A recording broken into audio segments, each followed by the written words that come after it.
At the same time that this was floating down the road, over here, with Austin and Morris, in this particular case, we come to what model, sir? It's a 1970 Morris 1100 Mark II. Good, so it is the 1100. I think there was a 1300 version? Yes, indeed, yeah. Okay, so this effectively, we've done a bit of the heritage work here. We looked originally, if you remember, at the Austin 7 as it came in. Perhaps this Morris, like the Morris 8 and so on of its day, this is the popular saloon car of its day. It is affordable, it is reasonably well appointed, and it's an immensely practical vehicle even today, I would guess, isn't it? Yeah, very much so. It will do 50 to the gallon. The speed isn't great and acceleration isn't great, but it's very roomy inside and very easy to work on as well. And at 50 miles to the gallon, that's something that, well, quite a number of modern cars couldn't get anywhere near. So in terms of the running costs, presumably this is actually quite reasonable. Yeah, it's very reasonable to run, yeah. How's the spares situation with these? Surprisingly good, actually. A lot of panel work is available, which is quite necessary on these cars. Mechanically, I mean, the engine is effectively the same as a Mini, so mechanical spares are easy to get hold of. The only difficulty is suspension, because this car has hydroelastic suspension, and the hydroelastic displacers became unobtainable many years ago.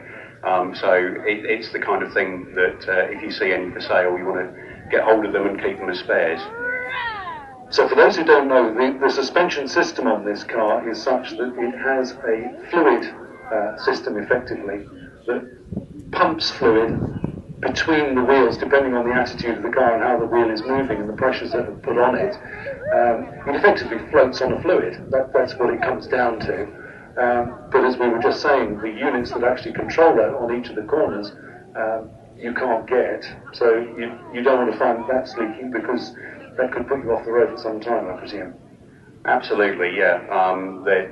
The club, the 1100 Club, are looking at trying to remanufacture using used parts and replacing the parts that can be replaced, but the displacers themselves are actually mainly made out of rubber, and there's not a lot you can do with the rubber itself. Which presumably that perishes over time.